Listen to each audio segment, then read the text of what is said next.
कल impairment of losses की बात कर रहे थे और इंडिकेशन ऑफ एम्पेयरमेंट के बारे में हमने पढ़ा।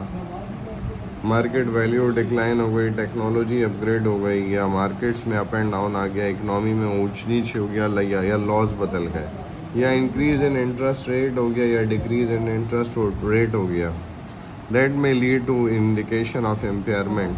ठीक है, उसके बाद इंटरनल इंडिकेटर्स क्या हो सकते हैं? ऑब्सोलीसेंस और फिजिकल डैमेज और डिटेरियोरेशन, और asset is part of restructuring और हेल्ड फॉर डिस्पोजल। एसेट को रखा ही इसलिए गया था कि डिस्पोज ऑफ कर दें, बहरहाल वो अपनी वर्थ में क्या हो गया है, गिर गया है।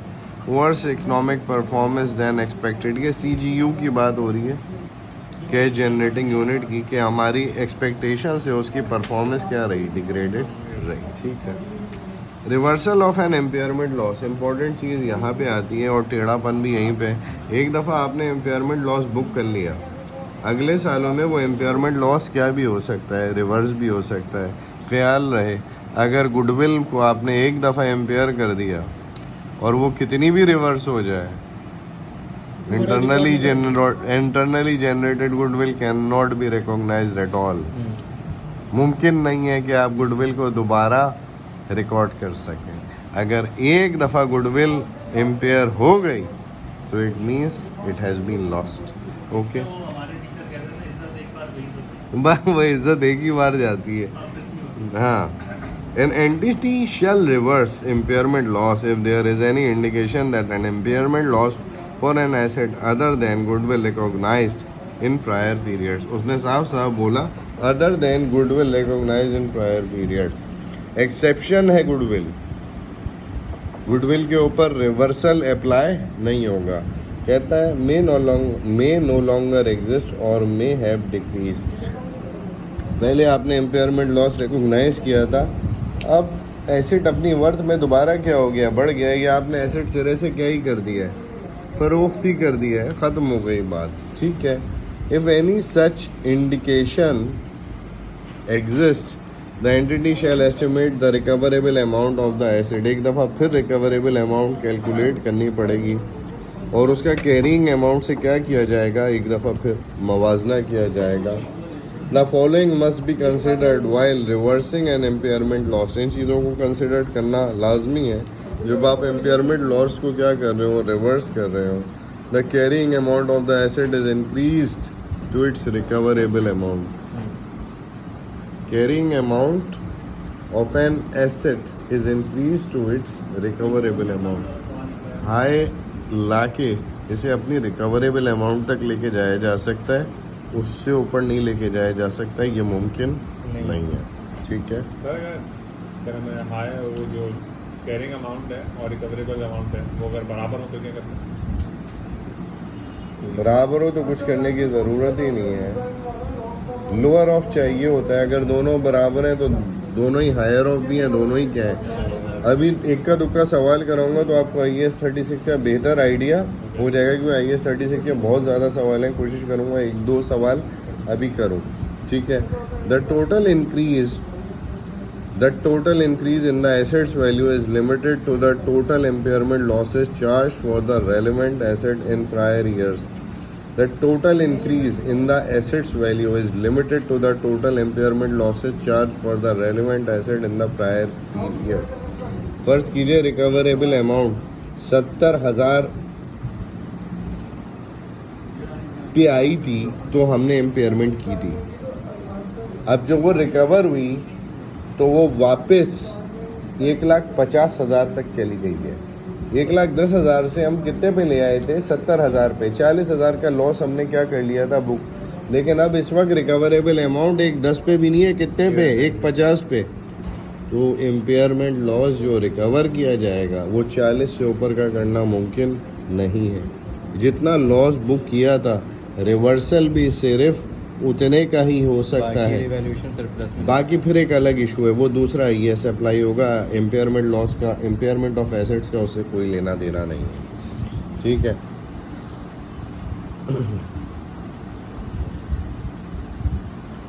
Reversal of an impairment loss is recognised as an income in the income statement. जिस तरह आपने एम्पेयरमेंट लॉस को एक्सपेंस डील किया था, अब गेन डील कर देंगे, एनसीए डेबिट हो जाएगा, और income from the gain on asset और नॉन करंट एसेट क्या दिखा देंगे आप, गेन के तौर पे दिखा देंगे।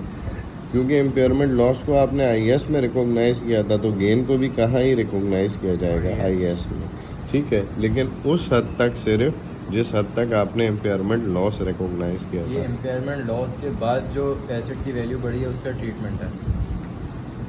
एम्पेयरमेंट लॉस होने के बाद रिवर्सल किया गया, दोबारा रीचेक किया गया, तो पता चला एसेट अपनी वर्थ में क्या कर गया है, रिकवर कर गया। फर्ज करें कोई कैश जनरेटिंग यूनिट है, बिजनेस है, अच्छा खासा चल रहा था, एकदम डाउनफॉल आया, कारोबार में क्या आ गया, उतार आ गया, मगर वक्त के साथ वो क्या कर गया, रिकवर कर गया, तो डेफिनेटली उसके एसेट्स की वर्थ भी क्या हो जाएगी, बढ़ जाएगी। लेकिन गुडविल की वर्थ रिकवर नहीं हो सकती। तो उतना ही इम्पेयर जो जितना लॉस हुआ होगा उतना ही रिकवर करेंगे। जितना लॉस हुआ था उतना ही रिकवर दे नहीं सकता। लाइटर बेटे जलाने के लिए दे सकता, हाँ मैं जलाने की हद तक दे सकता, मेरी जलाने के लिए तो ज़बानी काफ़ी है, तो मैं पता नहीं है, मैं तो लोगों की ज़बान से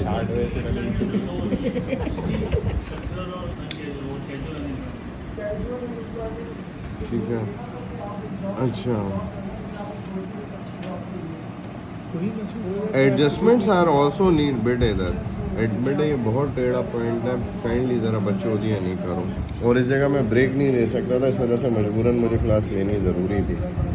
reversal adjustment are also needed for depreciating the asset for future period. एक दफ़ा जब आप एसेट की वर्थ को बढ़ा देंगे तो डेफिनेटली डेप्रिसिएशन को भी अपडेट करने की क्या होगी, ज़रूरत होगी, क्योंकि आप इम्पेयरमेंट की वजह से आपने एसेट की जब वर्थ गिराई थी तो डेफिनेटली डेप्रिसिएशन क्या चला गया था, नीचे चले गया था। अब एसेट की वर्थ बढ़ेगी तो डेफिनेटली डेप्रिसिएशन की भी क्वांटिटी में इजाफा करना पड़ेगा। Reversal of an impairment loss for goodwill is not allowed at all. Goodwill can not be recovered, goodwill can not, impairment of goodwill can not be reverse.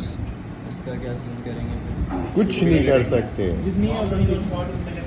नहीं है तो अगर ख़त्म अमूमन तो ख़त्म ही हो जाती है। अगर एक दफ़ा सीजीयू पे इम्पेयरमेंट पड़ा तो पहली चीज़ जो जाती है वो क्या ही होती है, गुडविल ही होती है, और अमूमन गुडविल साफ़ी हो जाती है, नाम सबसे पहले ख़त्म किया जाता है, बाकियों की बारी क्या आती है, बाद में आती है। हो गया तो हो गया। हाँ अच्छा, एनी रिवर्ट रिकवर नहीं हो सकती है, गुडविल रिकवर नहीं हो सकती, वो फिर इंटरनली जनरेटेड गुडविल आ जाएगी ना, और उसको IFRS 3 क्या नहीं करता, अलाउ नहीं करता है। Any reversal of an impairment loss of a revalued asset shall be treated as a revaluation increase in accordance with the other standard. कह रहा है फ़र्ज़ कीजिए आपने किसी एसेट को इम्पेयर किया था और वो उससे पहले क्या हुआ था, रिवैल्यू भी हुआ था, तो अब जो रिवर्सल होगा वो IAS 16 के तहत जो आप रिवैल्यूएशन के ट्रीटमेंट करते हैं, मतलब इम्पेयरमेंट रिवर्स कैसे होगा। अगर एक नॉर्मल एसेट को इम्पेयर किया जाए, इम्पेयरमेंट लॉस डेबिट और एसेट को क्रेडिट मार दिया, लेकिन रिवैल्यूड एसेट को जब गिराया जाता है तो क्या एंट्री मारी जाती है, रिवैल्यूएशन पूरा गिराया जाता है, फिर IAS को एक्सपेंस दिखाया जाता है, और फिर NCA क्या होता है, क्रेडिट। ऐसी सूरत हाल में रिवैल्यूएशन दोबारा खड़ा किया जाएगा, जो रिमेनिंग अमाउंट IAS पे चार्ज मारी गई थी वो इनकम दिखाई जाएगी, और NCA पूरी अमाउंट से क्या मार दिया जाएगा, डेबिट मार दिया जाएगा, उसमें क्या कर दिया जाएगा, इजाफा कर दिया जाएगा। बात यहाँ पे ख़त्म होती है, और यहाँ पे ही मैं सवाल निकालूंगा किट के अंदर से, मुझे किट दो। मुझे लगता है ऐसे किट की डेप्थ ज़्यादा है बजाय जितनी डेप्थ इसमें मुझे IAS 36 की नज़र आ रही है। अगला जो IAS 37 है वो भी बहुत इम्पॉर्टेंट है, चाहते तो वो भी देख सकते थे, लेकिन मैं चाह रहा हूँ थोड़ा सा हैंड ऑन प्रैक्टिस हो जाए ताकि आपको बात थोड़ी समझ में आना शुरू हो, क्योंकि थ्योरी से बात इतनी समझ में नहीं आती है। थ्योरी असल में इम्प्लीमेंटेशन के पहले का एक स्टेप है। Page number 162। ये ख्याल रहे कि ये आपके कोर्स के मुश्किल चीज़ों में से एक है। आज तक ये चीज़ आपने कभी भी डील नहीं की है, इस लेवल पे तो की ही नहीं है। हो सकता है छोटे लेवल पे IAS 2 जितने लेवल्स पे आपने AS में डील की हो तो बहुत छोटा लेवल था। IS2 बहुत आसान है। IS2 इसमें भी जो है वो अच्छा खासा इन डेप्थ है। इन्वेंटरी वाला है। जी, क्वेश्चन नंबर 6 डील कर रहा हूँ, ठीक है। क्वेश्चन नंबर 6 डील कर रहा हूँ। क्वेश्चन नंबर 6 की हेडिंग डाली, पेज नंबर है 163। अगर आपके पास किताब है तो आप खोल सकते हैं क्योंकि एक किट है मेरे भाई।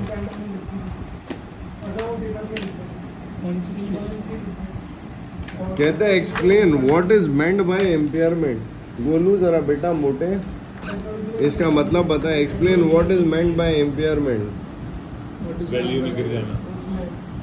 यार इंग्लिश में जवाब दे यार। Decrease in value. Decrease in the value of an asset or a non current asset. Mostly जो है नॉन करंट एसिड पे बात ज़्यादा होती है, करंट एसिड्स पे बात क्या होती है, कम होती है। वजह क्या है? लेकिन जब CGU की बात करते हैं तो उसमें नॉन करंट एसिड भी आ जाते हैं और क्या भी आ जाते हैं, करंट एसिड भी आ जाते हैं। लेकिन वैसे अमूमन जो एम्पेयरमेंट ऑफ एसिड अप्लाई होता है वो करंट एसिड्स पे इतना नहीं होता, बल्कि किस पे होता है, नॉन करंट एसिड पे। क्योंकि IS2 तो वैसे भी इन्वेंट्रीज वगैरह को क्या ही कर रहा होता है, देख ही रहा होता है। लेकिन बहरहाल what is meant by impairment का जवाब भी देख ही लेते हैं कि एग्जैक्ट उसने क्या लिखा है। क्वेश्चन नंबर 6 पे हल्की सी थ्योरी दी होगी। एम्पेयरमेंट लॉस अकर्स व्हेन, अच्छा उन्होंने पूरी की पूरी कहानी ही लिख दी। Impairment loss occurs when the carrying amount of property plant and equipment exceeds its recoverable amount. The recoverable amount is the higher of, मतलब गैर ज़रूरी बातों की रिकवरेबल अमाउंट का फॉर्मूला लिखना शुरू कर दिया। इसकी कोई ज़रूरत नहीं थी। सिर्फ और सिर्फ when the carrying amount exceeds its recoverable amount it will be treated as impairment loss, simple as that। ठीक है।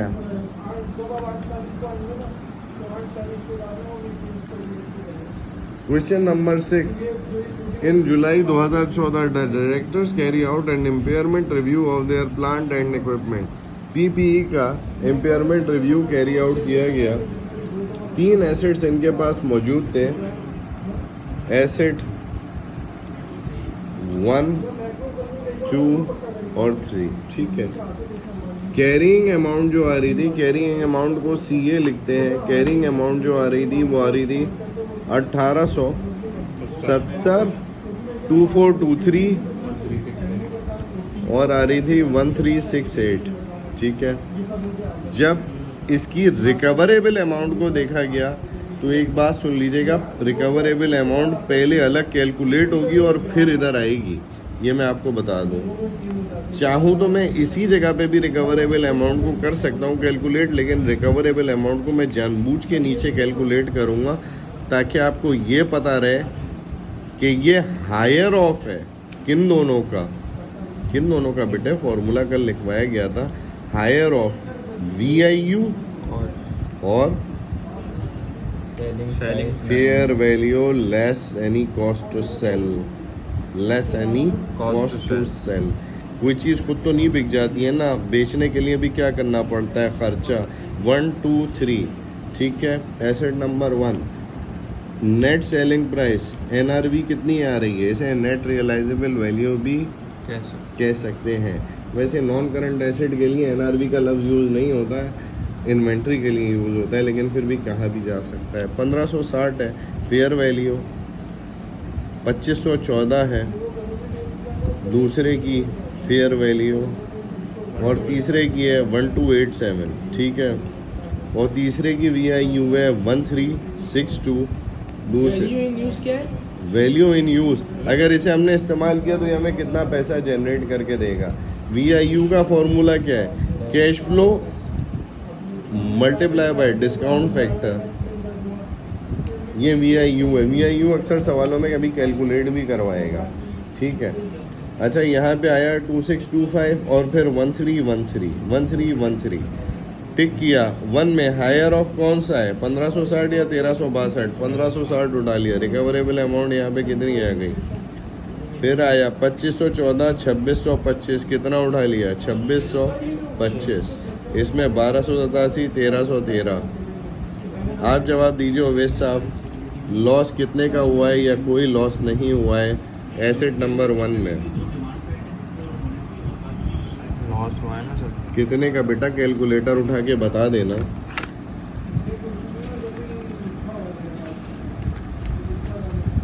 310 यहाँ पे लिख भी दिया इम्पेयरमेंट लॉस 310।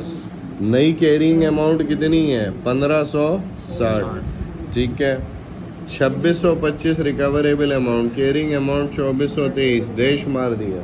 कोई इम्पेयरमेंट लॉस सिरे से इनकर ही नहीं हुआ है, क्योंकि रिकवरेबल अमाउंट तो ऑलरेडी सीए से क्या है ज़्यादा है।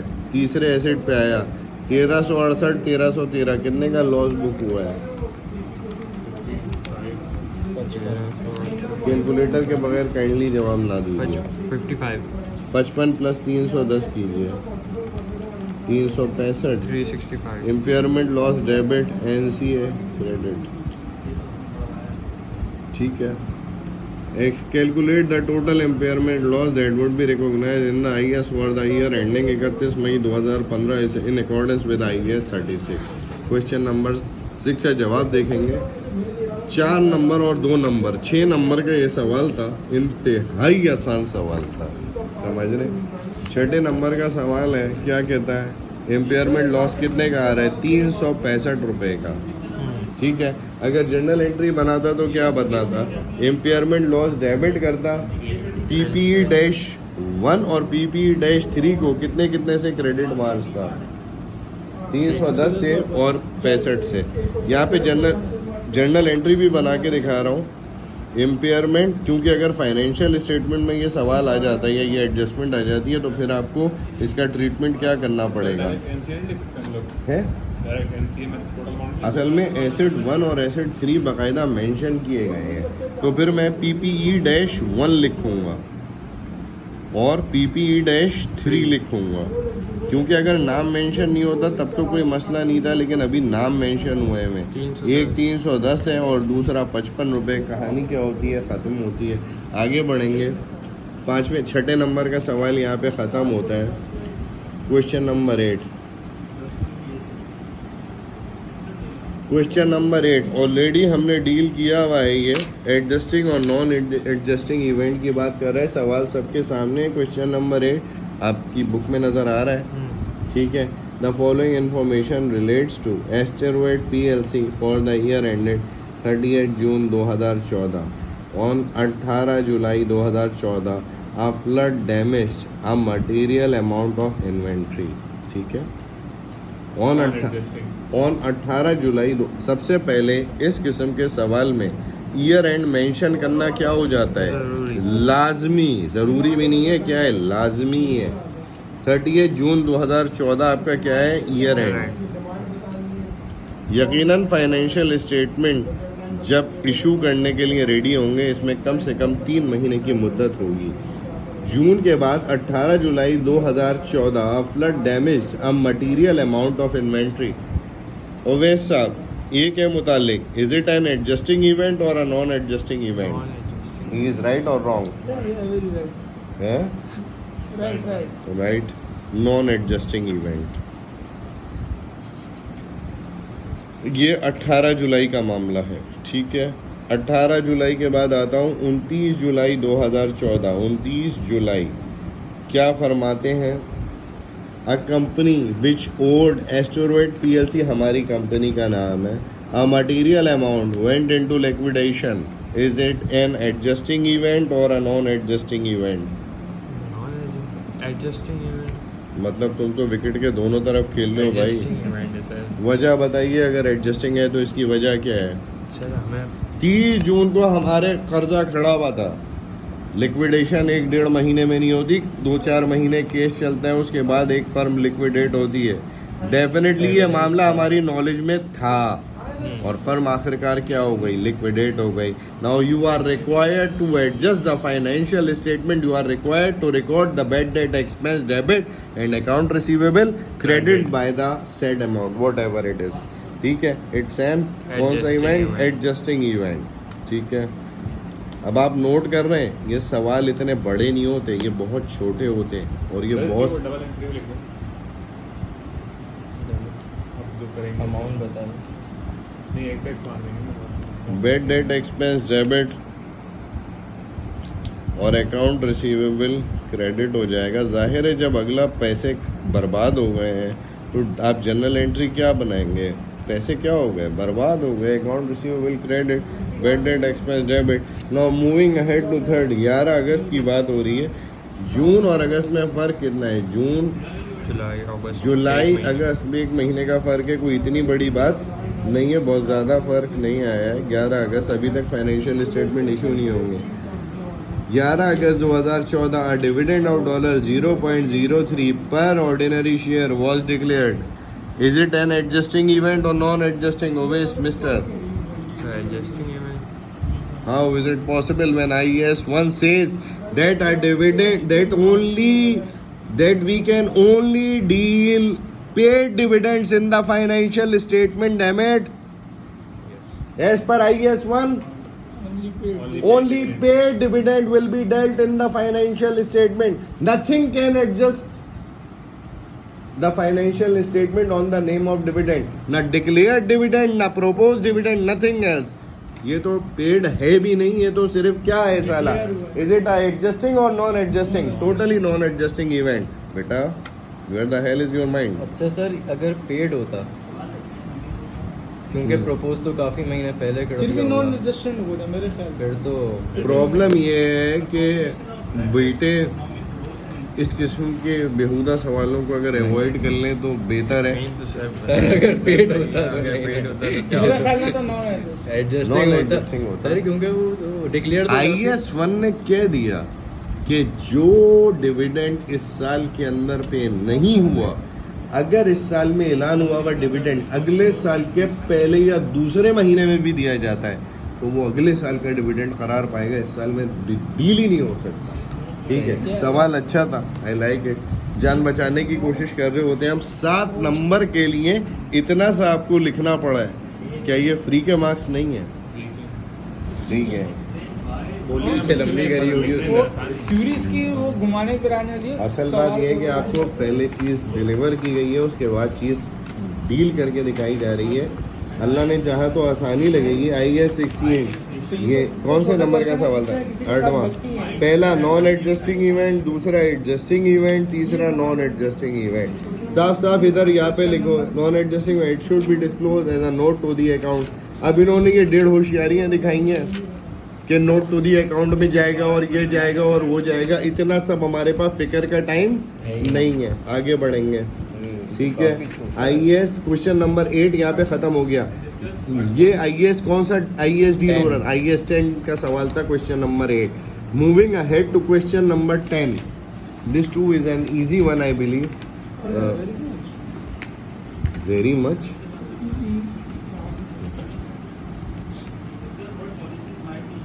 से 2 साल हो गए. वही है सर, ये तो same to same. Question number 10 IAS 10 है. क्वेश्चन नंबर 10 भी IAS 10 के हिसाब से बनाया गया मेरा ख्याल है. जी सर. ठीक है. Inventories have been valued at a cost 73,100 on 38 September. मेरा ख्याल है ये ईयर एंड इनका क्या ही है. 38 सितंबर के अलावा और कुछ होना हाँ, सर closing एक बार आपने मुश्किल है. नोट की, नहीं. मैं करवा देता हूँ. आप बताएंगे तो करूंगा ना मेरे बेटे. ज्यादातर जो IAS के क्वेश्चन है अक्टूबर नवंबर में, जून जुलाई में बहुत कम है. ये देखो सब नवंबर में.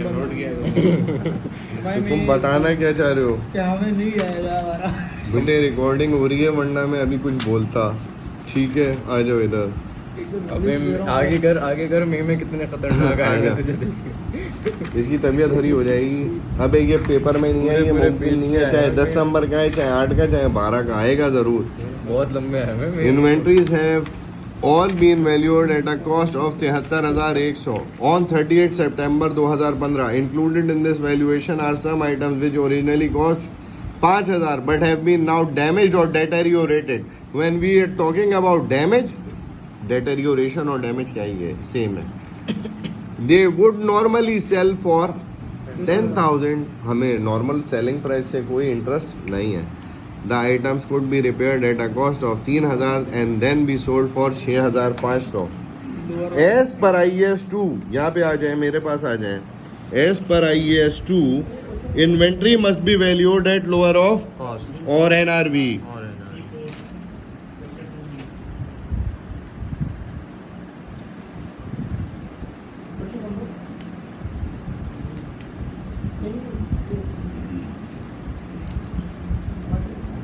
यहाँ पे मैंने लिखा कॉस्ट और यहाँ पे लिखा है NRV।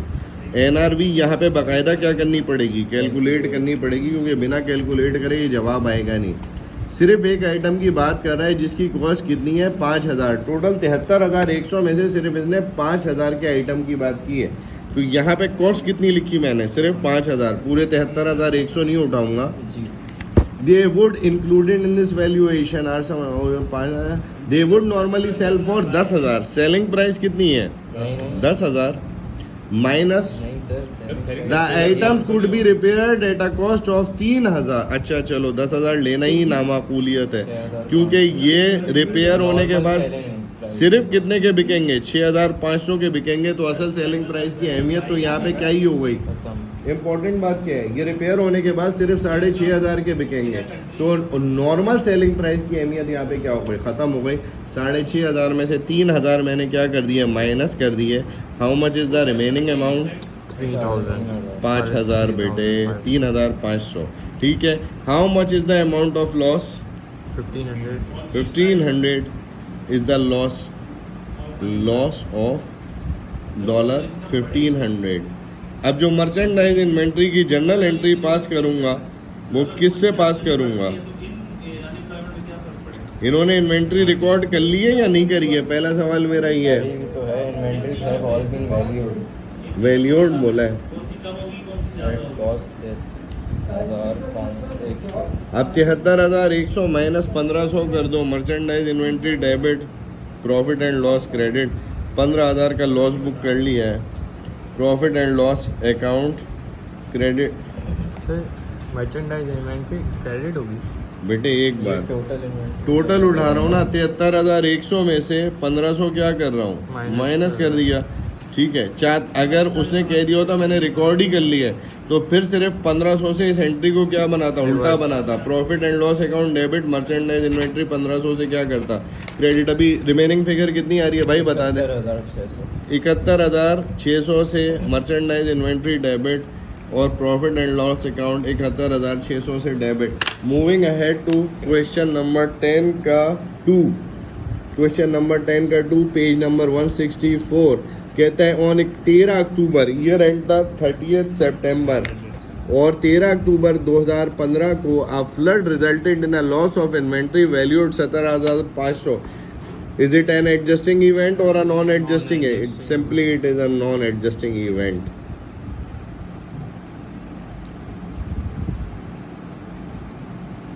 Now moving ahead to third, the director proposed a final dividend. No dividends were paid during the year. Non adjust Simply it's a non-adjusting event. कितने नंबर का सवाल है? 6 नंबर का सवाल फ्री का है, ठीक है। हाउ सिंपल आर दीज, ये बताओ Abdul Rafay. These are simple यार। असल में आपने एक दफ़ा कॉन्सेप्ट क्लियर कर लिया तो फिर इनकी कोई हैसियत नहीं रह जाती। लेकिन एक बात, सवाल आ भी थोड़े थोड़े क्या ही रहे, आसान रहे, ये भी मैं बता दूँ। वालेकुम अस्सलाम। This is a non adjusting event. Propose dividend. अच्छा यहाँ पे एक पॉइंट पढ़ लीजिएगा, propose dividend unless approved by the shareholders is treated as a non adjusting event as per unless approved by the shareholders will be treated as a non-adjusting event। बहरहाल IAS 1 कहता है unless it get paid it will be treated as a non-adjusting event।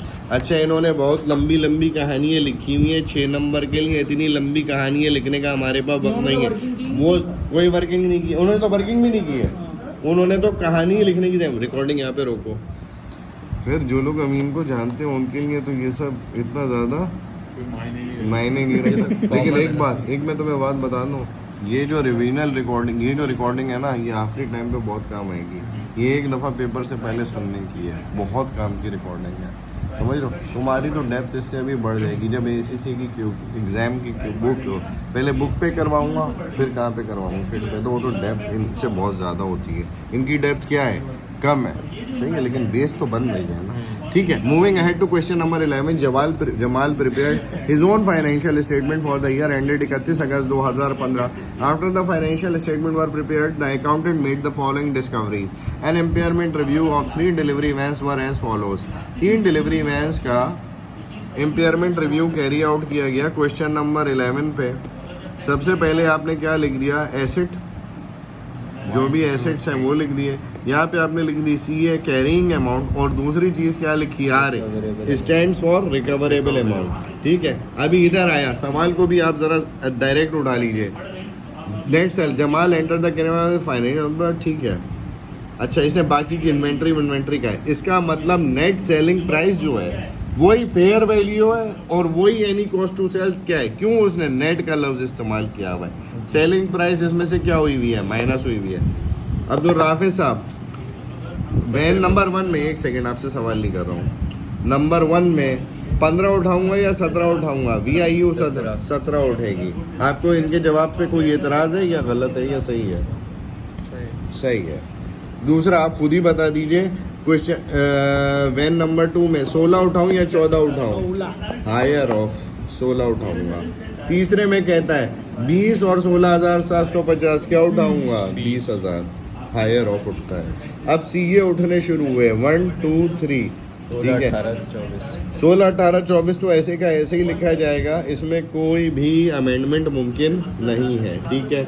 Now moving to impairment loss. अगर कोई आ रहा है तो ज़बरदस्ती loss book करना ज़रूरी नहीं है.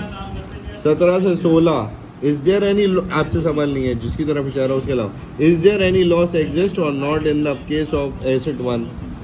You are wrong. Is there any loss in the case of asset 1?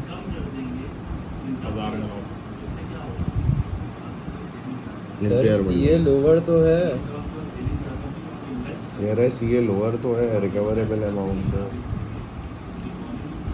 बता लॉजिक देना तो तूने 1000 बोला, किस दुनिया से बोला?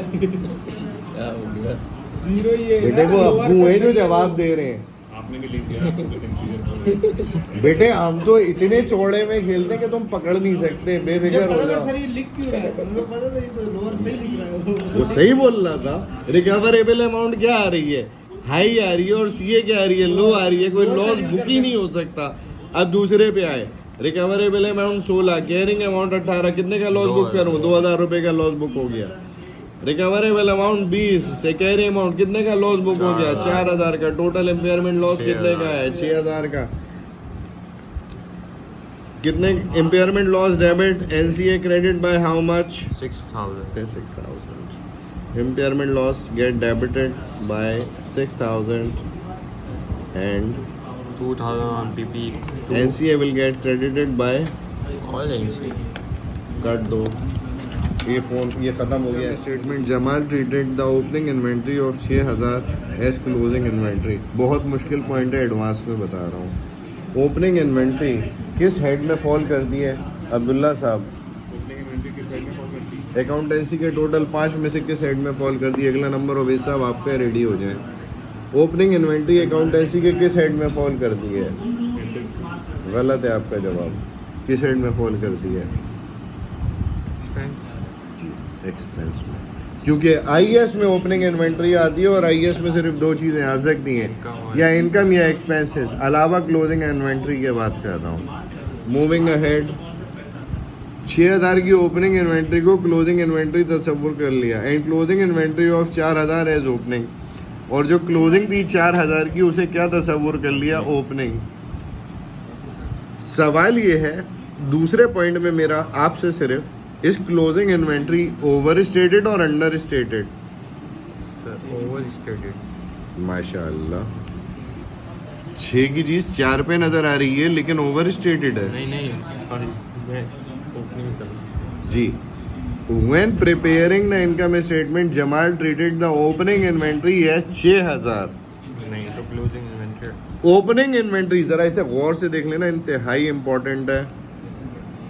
करेक्शन ऑफ एरर में इस तरह के सवाल फेवरेट्स हैं एग्जामिनर के.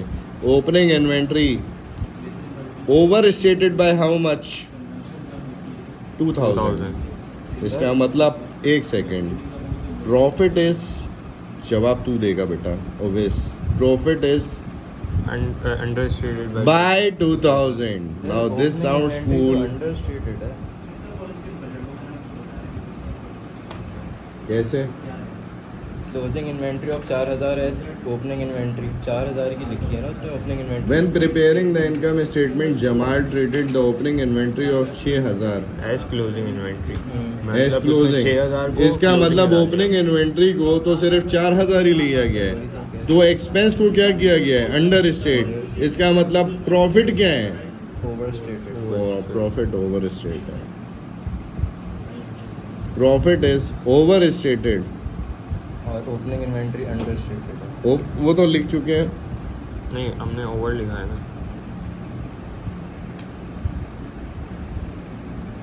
Under stated.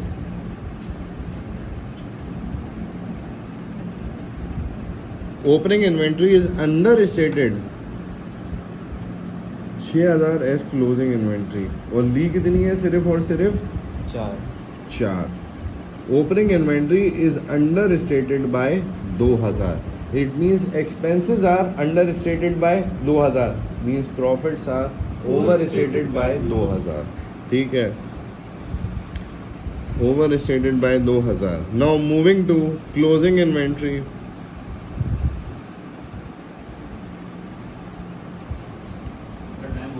बस 5 मिनट. ठीक है 5 minute 2 minute. Closing inventory of 4000 as opening. as closing opening. Inventory overstated है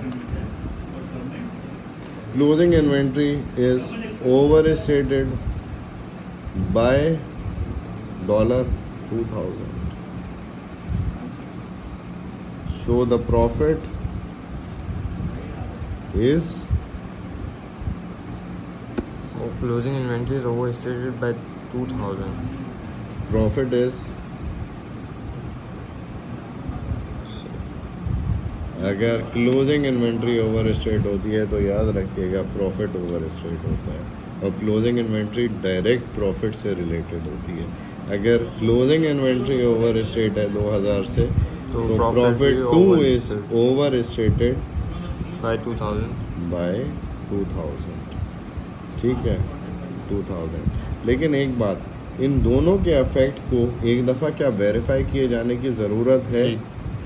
इन दोनों के इफेक्ट को वेरीफाई किए जाने की ज़रूरत है क्योंकि एग्जैक्ट जवाब जो है ना वो लाना थोड़ा सा क्या ही है डिफ़िकल्टी है. होना क्या चाहिए था ओपनिंग इन्वेंट्री रियलिटी में थी कितनी है 6000. क्लोजिंग इन्वेंट्री कितनी थी कितना आना चाहिए था 2000 का COGS आना चाहिए था. हुआ क्या नॉट डन. और जो डन है जो किया गया है वो क्या किया गया है ओपनिंग इन्वेंट्री को कितना ले लिया गया है 4000 और नीचे क्लोजिंग इन्वेंट्री को कितना लिया गया है 6000. 6000. नेट इफेक्ट 2000 क्या आ रहा है पॉजिटिव आ रहा है मतलब गेन का सबब बन रहा है. तो नेट इफेक्ट 2000 है या 4000 है सवाल ये है तुमसे. नेट इफेक्ट 4000 से profit over net effect profit is over stated by 4000. -2 और +2 कितने हो गए पहले -2 खत्म हुए और फिर +2 तो कितने का इफेक्ट है total. 4000. Net profit is over stated by 4000. Now this is the difficult question. Over stated by $4000 खत्म. Calculate the revise profit for the year भी बोल रहा है. ऐसे ही कर देते इनकम स्टेटमेंट कितने का शोड ड्राफ्ट 40,000. प्रॉफिट ऑफ 40,000 था. 40,000 -4000. नेट प्रॉफिट इज -4000 36,000 है. Net profit is 36,000. 6000 का इम्पेयरमेंट इम्पेयरमेंट भी आ रहा है तो फिर रिवीजन जो होगा नेट प्रॉफिट का वो अगले पेज पे दिखाना पड़ेगा. नेट प्रॉफिट आ गया सबसे पहले कितने का 40,000 का. 40,000 का नेट प्रॉफिट आ गया. Impairment loss less impairment loss कितने का बुक किया था लॉस में दिखा रहा पहले एंट्री अबे पहली एंट्री में ठीक है 6000 का इम्पेयरमेंट लॉस बुक किया था 6000 उड़ा दिए. ठीक है फिर ओवर स्टेट जो हुआ था उसको भी उड़ाना है. हाँ प्रॉफिट ओवर स्टेट हुआ. अब ओपनिंग इन्वेंट्री और क्लोजिंग इन्वेंट्री को अलग अलग दिखाऊं या एक साथ दिखाऊं, सवाल ये है. साथ ही दिखाना. ट्रीटमेंट तो पीछे दिखा दिया, अब एक साथ दिखा देना मसला तो ठीक नहीं है. होगा ही कहीं पर. लेकिन उसका- less changes in less overstated closing inventory. 2000 less understated closing inventory, opening inventory. Opening inventory. इस तरह लिखने से पूरी तरीके से हमारा दिमाग क्या हो जाएगा, क्लियर हो जाएगा. नेट प्रॉफिट कितने का आ रहा है? 40 - 6 - 4 30,000 रुपये का नेट प्रॉफिट आ रहा है. एक दफ़ा जवाब दे. रिवाइज नेट प्रॉफिट कहलाएगा. ये क्या कहलाएगा? Revise net profit. सवाल कितना छोटा सा था. सही है. ठीक है.